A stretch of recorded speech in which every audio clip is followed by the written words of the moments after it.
Good afternoon, everyone. So, I'm going to be answering a question that I was asked in one of the comments on a previous video, and it's about what rest really looks like in recovery. And I think it's a really important question.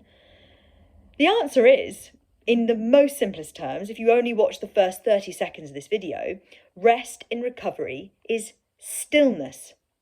Not moving, stillness. That's what rest is. So rest is sitting on the sofa watching Netflix. It's sitting in the garden on a deck chair or lying on the grass just dozing away or reading a book. It's sat at the table doing jigsaw puzzles. It's lying in bed, it's sleeping in, it's having a nap in the afternoon. It's rest is stillness.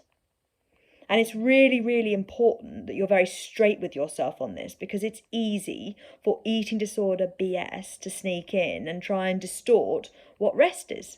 One, rest is not less activity than you were doing previously.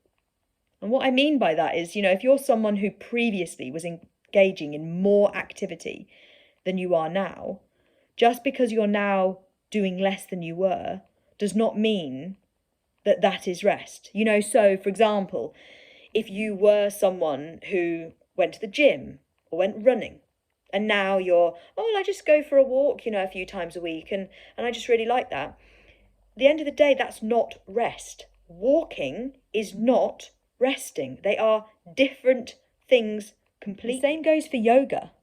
Yoga is not rest. Doing jobs around the house is not rest.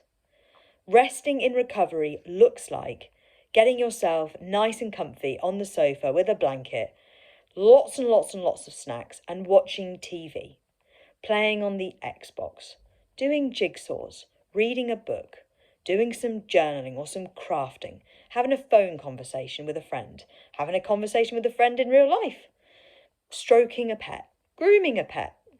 That is what rest looks like. Physical rest is stillness. It's also absolutely not busying around the house, being a busy bee. If you really reflect on what your day-to-day life is like, you really have to look and think, how much movement do I engage in that is not necessary? Because when you are in an energy-deprived state, and your brain is running in that sort of migratory style zone, movement is something which it prioritizes highly. And that can look like running and gymming and all that kind of stuff, that very stereotypical exercise compulsion stuff. But it can absolutely also look like an inability to sit still, getting up, being the one that always does the washing up, doing the random jobs around the house. If someone has something, they're like, I need to take this to the post. You're like, yeah, I'll take it to the post office. That thing of not sitting still, that is also a lower level movement compulsion, and it's all part of the same neural network. And so that, again, has to be targeted through opposite action, which means enforcing rest. Rest means sitting on the sofa, eating snacks, chilling out, taking it easy. That is what rest looks like in recovery. That is what you need to be prioritizing above everything else. That is what you need to be doing proactively in place of any exercise or lower level movement compulsion. So make it happen. Get proactive in choosing rest. Set yourself up to win. Know some things that you enjoy doing that help you to stay physically rested, but maybe keep you mentally slightly occupied as well, because sometimes that's useful. Sometimes you might find that actually just watching telly doesn't quite keep your brain occupied enough. It makes it more challenging to ride out those sort of movement compulsions.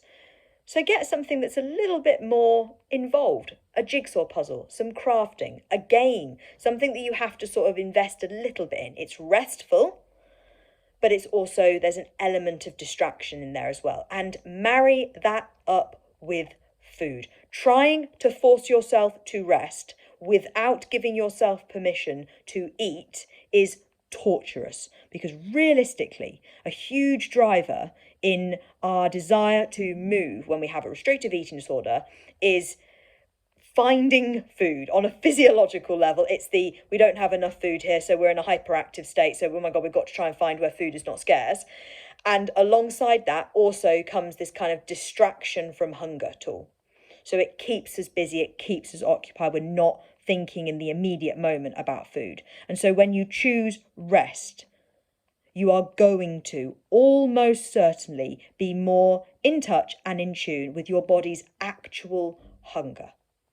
Its actual signals. It will be able to start communicating with you more. So that's why it's so important that when you are actioning rest, you are doing that in conjunction with actioning unrestricted eating. Because as I said, simply forcing yourself to sit down and do a jigsaw puzzle, if you haven't got the food there as well, is torturous. Because what will probably happen is you will sit down, you will feel that itchy scratchiness. So you'll think, right, okay, I'll get something. Okay, something that keeps a jigsaw puzzle. Okay, I'll get a jigsaw puzzle out. Okay. And you'll do it. And you'll notice that itchy scratchiness kind of back and forth with food thoughts. What's in the cupboard? What's in the kitchen? What's that? What am I having later? What am I having?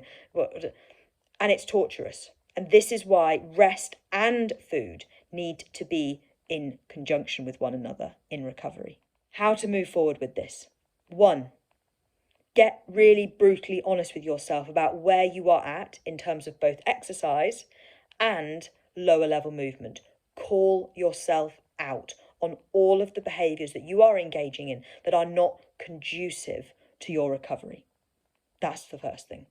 2nd, get proactive in setting yourself up to win, which means having a box of things that's full of puzzles and crafty bits and journals and sticker books and things that you can do to help as restful distractions. Buy some DVDs then, God. Maybe people don't buy DVDs anymore, do they? When I was in recovery, I just had loads and loads of DVD box sets. I watched all sorts of things through over and again. I think Glee was a big one. I watched a lot of Glee. Really, really liked Glee. But no, just get Netflix basically and just like lots of stuff and have a big selection of stuff that you can just get really invested in. There's so much stuff on there. You know, if you've got DVDs, crack out the DVDs as well. Maybe there's some stuff you've not watched in ages and you think, wait a second, that was actually pretty good. Stick it on. I watched loads of stuff through again that I'd not watched in years. Some really old stuff, like Arthur. I don't know how many people know about Arthur the Aardvark, but basically it was like this CBBC child sort of cartoon, but it was just really good. And actually it dealt with quite a lot of adult concepts. When I rewatched it, I was like, wow, that's deep. But yeah, I just loved Arthur. It was really good. So I watched that back. Reconnect with all of those kind of things. Get proactive in it. You know, get yourself a really nice blanket. Get some really nice snuggly clothes that you know you feel nice in and that are comfy and cozy. You know, get yourself into that mode. Maybe contact a friend that you know you can give a call to a couple of times a week, or you can sit down and just do that. All these kind of things, you know, get proactive in setting yourself up to win, you know, and also alongside that, get proactive in getting rid of the stuff that you find triggering.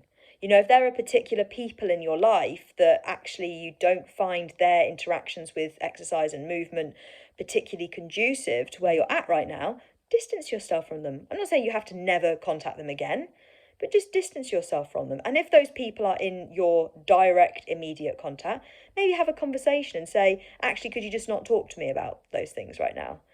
I know that doesn't always work, and I know sometimes we have to just kind of go, okay, you're that person that's not going to listen and not going to change, and I'm just going to have to embrace moving forwards despite you. But, you know, which is something that you have the choice to be able to do, because we can't control what other people do, and it is our play, our path, our recovery, and our body that matters.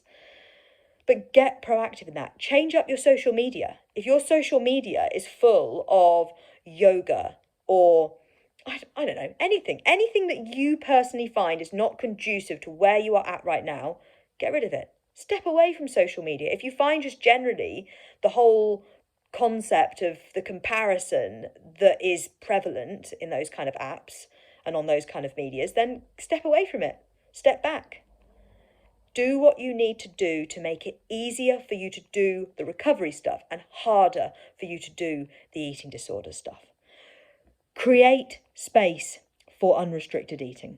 Know that it is completely okay and completely normal to feel hungrier when you start resting. That is something that I definitely found very confusing when I was first in recovery. The fact that I went from being this busy person that just busied around and did jobs and did the washing and mowed the lawns and blah, blah, blah, blah, blah, blah, blah.